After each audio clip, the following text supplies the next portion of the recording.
ওয়াসাল্লাম যুদ্ধ করেছেন আল্লাহর জমিনে আল্লাহর দ্বীনকে প্রতিষ্ঠিত করার জন্য। কথা বলছে না? আমার ভাইয়েরা খুব ভালো করে বুঝতে হবে, আল্লাহর নবী সাল্লাল্লাহু আলাইহি ওয়াসাল্লাম শুধুমাত্র যদি নিজের ঘরের মধ্যে তিনি সালাত কায়েম করতেন, নিজের ঘরের মধ্যে যদি তিনি কোরআন তেলাওয়াত করতেন, সাহাবায়ে কেরাম যদি শুধুমাত্র কোরআন তেলাওয়াতের মধ্যে সীমাবদ্ধ থাকতেন, তাহলে কাফের মুশরিক বেঈমান আবু জেহেল আবু লাহাব কখনো নবীজির বিরোধিতা করতো না। কথা বলছেন না কেন? তার কারণ আপনারা খুব ভালোভাবেই জানেন, নবীজি সাল্লাল্লাহু আলাইহি ওয়াসাল্লাম তিনি রাতের আধারে আল্লাহর হুকুমে যখন কোরআন তেলাওয়াতের জন্য জায়নামাজে দাঁড়িয়ে যেতেন, আল্লাহ পাক রব্বুল আলামিন হুকুম করলেন, ওয়া মিনাল লাইলি ফাতাহাজ্জাদ বিহি নাফিলাতাল লাকা আসা আন ইয়াবআসাকা রাব্বুকা মাকামান মাহমুদা। জোরে বলুন আল্লাহু আকবার। আমার নবী আপনি শোনেন, ওয়া মিনাল লাইল, রাত যখন গভীর হয়ে যাবে, সারা বিশ্বের মানুষ যখন ঘুমিয়ে পড়বে, ফাতাহাজ্জাদ বিহি নাফিলাতাল লাকা, ও নবী তুমি আমার জন্য তাহাজ্জুদের জায়নামাজে দাঁড়িয়ে যাও, আর ওয়া কুরআনাল ফাজর, ফজর পর্যন্ত আমার সামনে দাঁড়িয়ে দাঁড়িয়ে কোরআন তেলাওয়াত করো। নবীজি জায়নামাজে দাঁড়ায়া রাত্রে কোরআন তেলাওয়াত করছেন, আবু জেহেল এসে নবীজির কোরআন সারা রাত শুনেছে। ঠিক কিনা জোরে বলেন? শুধু আবু জেহেল একা শুনে নাই, আবু জেহেলের সঙ্গে আরো 3 নেতার সাথে একদিন দেখা হয়ে গেল। তুমি কেন এসেছো? বলছে তুমি কেন এসেছো? তুমি বা কেন এসেছো? তুমি যেই কাজে এসেছো আমিও সেই কাজে এসেছি, মুহাম্মাদের কোরআন তেলাওয়াত শোনার জন্য এসেছি। কোন সুবহানাল্লাহ।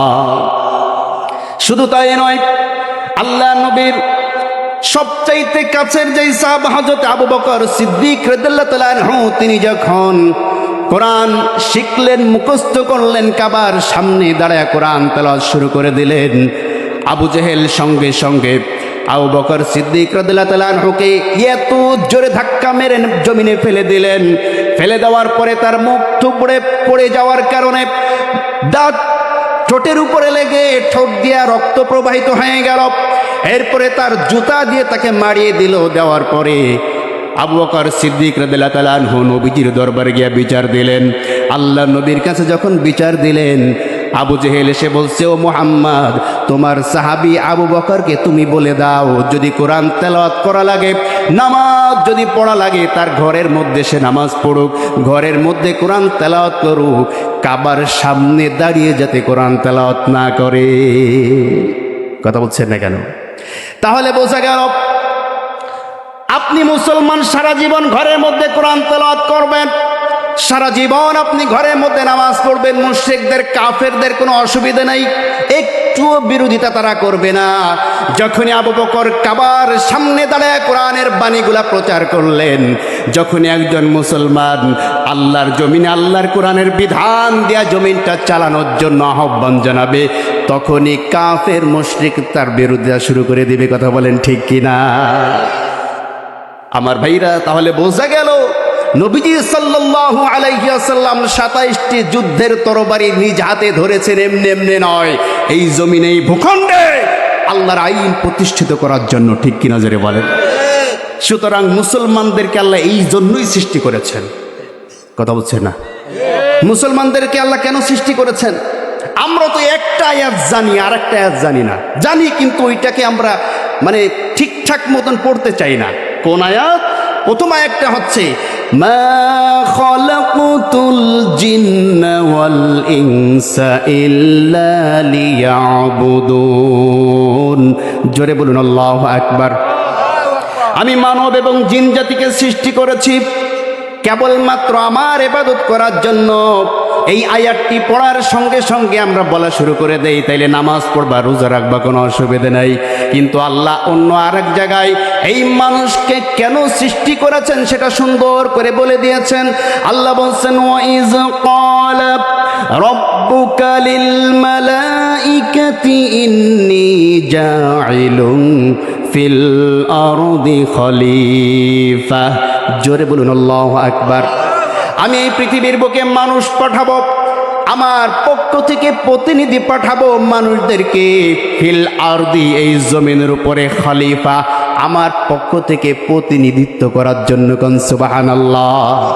তাহলে আল্লাহ শুধু ইবাদতের জন্য পাঠান নাই, ইবাদতটা কেমন হবে?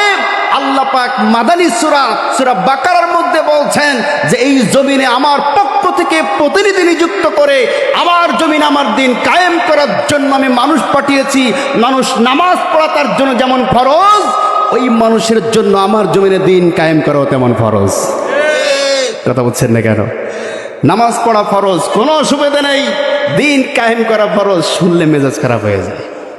কথা বলছেন না কেন? কথা বলেন। নামাজ কায়েম করা ফরজ, কারো কোনো অসুবিধা আছে? রমজান সামনে আসছে, রমজান মাসে রোজা রাখা ফরজ, কোনো অসুবিধা আছে? কোনো অসুবিধা নাই। আপনি যখনই বলবেন দিন কায়েম করা ফরজ, রাজনীতি করতে আইসব। কথা বলছেন না?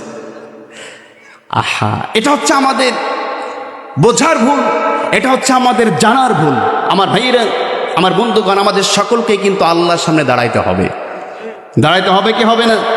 কেউ এ কথা যদি অস্বীকার করে যে দেয়ার ইজ নো গড, আল্লাহ বলতে কিছুই নাই, স্রষ্টা বলতে কিছুই নাই, তাকেও জিজ্ঞাসা করেন কোনো ব্যক্তি কি পৃথিবীতে আজীবন বাঁচবে, সেও কিন্তু বলবে যে না, আজীবন কেউ বাঁচবে না।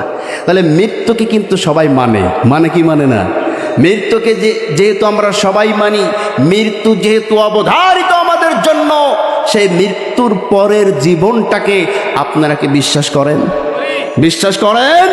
বিশ্বাস যদি করতে হয় আর মৃত্যু যদি অবশ্যই গ্রহণ করতেই হয়, তাহলে এই জমিনে আপনাকে আমাকে আল্লাহর ইবাদত করতে হবে।